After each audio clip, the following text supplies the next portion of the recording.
In the warmth of summer, our little corner of England echoed with the grunts and moans of copulating aristocrats and their whores.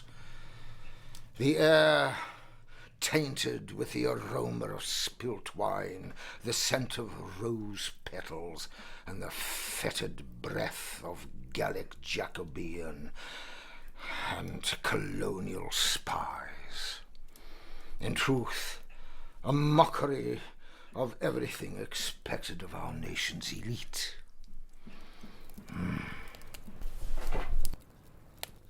England was ruled by one George, a vulgar king, whose interests lay primarily between the legs of his mistresses.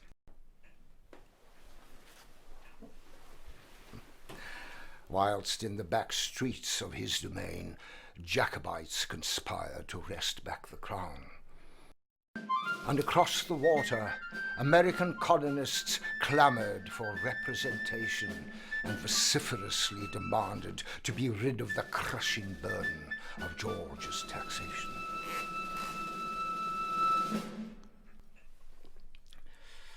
Amongst the inns and coffee houses of London, political allegiances spawned into lodges and clubs, and none more infamous than the Hellfire Club, whose varied activities might best be summed up by its motto, "Do what thou wilt," and an inscription, "Penus tense, not penitence."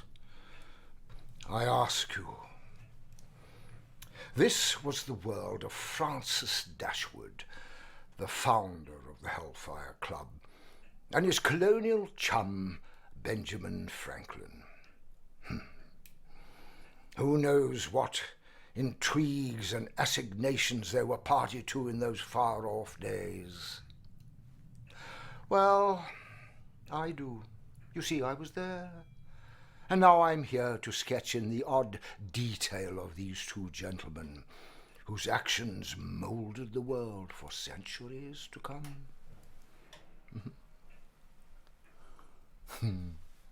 Franklin travelled from the Americas as unofficial ambassador to the court of King George, taking up lodgings in Craven Street, soon to be adopted into the landlady's family. For it was here that he first met the landlady's daughter, Polly. If Franklin found himself surrounded by tedious politicians and dreary intellectuals, Polly must surely have come as a welcome relief.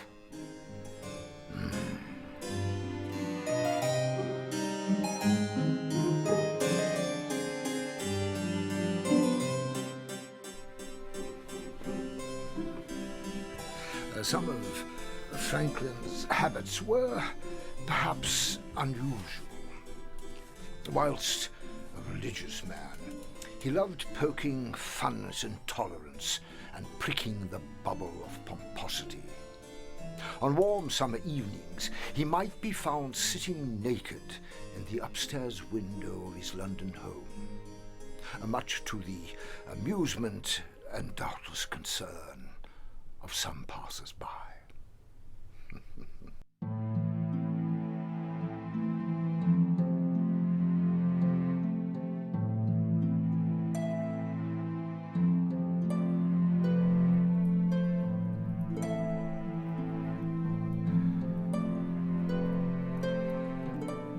If Franklin had his ways, Dashwood was just as curious a fellow. At his home in West Wickham, he hung portraits of his mistresses alongside those of his wife. Dear, oh dear, oh dear. It's hard to believe that these two gentlemen almost brought the American Revolution to a halt. When it didn't succeed, they conspired to help it on its ways.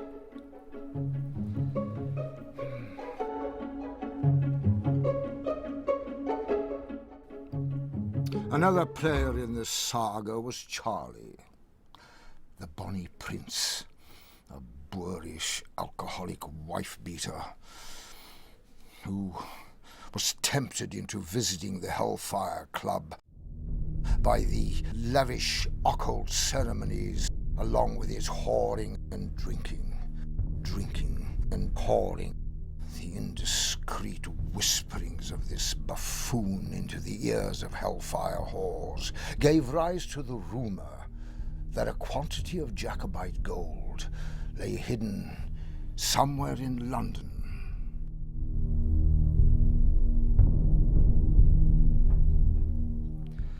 By chance, a Mr. Benjamin Franklin discovered its whereabouts at the workshops of master cabinet maker Thomas Chippendale, right under the noses of the elite. Jacobite gold, funding the American Revolution. Well, is it coincidence that Chippendale's publication of the Director was funded by 10 gentlemen from Fife? Perhaps it was a reward for his Jacobite loyalties. Oh, enough of that for now. I'm weary. Perhaps we'll meet again soon. Perhaps I'll have more titillating tales to tell.